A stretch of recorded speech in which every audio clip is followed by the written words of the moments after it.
I must disagree with my esteemed colleague here. Okay? First of all, let me say that science is the engine of prosperity. From steam power to electricity to the laser to the transistor to the computer. That's not true. We're That's talking technology. about, hey, mate, Technology. hey, can I have my okay. Sure. You had your say, let me have my say. Yes. However, the information revolution has a weakness, and the weakness is precisely the educational system. The United States has the worst educational system known to science. Our graduates compete regularly at the level of third world countries. So how come the scientific establishment of the United States doesn't collapse? If we're producing a generation of dummies, if the stupid index of America keeps rising every year, just watch network television and reality shows, right? How come the scientific establishment of the United States doesn't collapse? Let me tell you something. Some of you may not know this. America has a secret weapon. That secret weapon is the H-1B. Without the H-1B, the scientific establishment of this country would collapse. Forget about Google.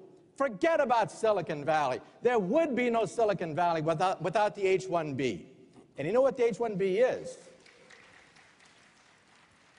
It's the genius visa, okay? You realize that in the United States, 50% of all PhD candidates are foreign-born?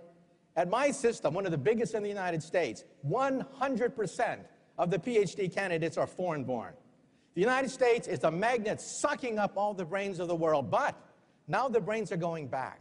Right. They're going back to China. They're going back to India. And people are saying, oh my God, there's a Silicon Valley in India now. Oh my God, there's a Silicon Valley in China. Duh. Where did it come from? It came from the United States. So don't tell me that science isn't the engine of prosperity. You remove the H-1B visa and you collapse the economy. In Wall Street Journal, editorialized against a congressman who wanted to ban the H-1B, saying they'll take jobs away from the American people. The Wall Street Journal said, look, there are no Americans who can take these jobs. These are at the highest level of high technology. They don't take away jobs from Americans. They create entire industries. And so that's why we have an Achilles heel, and that's the educational system.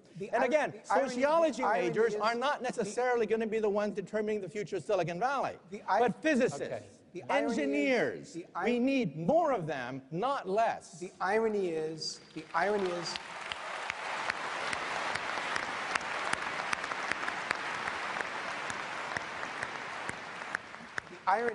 I agree with the immigration issues, what you're saying, and I'm at a school, of course, and Peter's a graduate of a school where indeed immigration. Your school wouldn't exist without the H-1B. Of course, but I'm not. We've got to get back to the future of business. But hold on a second. I'm not.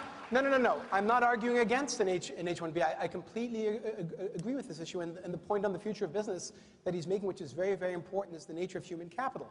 What is misunderstood here is, again, how poorly run schools are. MIT is a notable exception in this regard. His school is not, because what happens is they run in these introductory science and engineering classes at Illinois and Wisconsin and Michigan.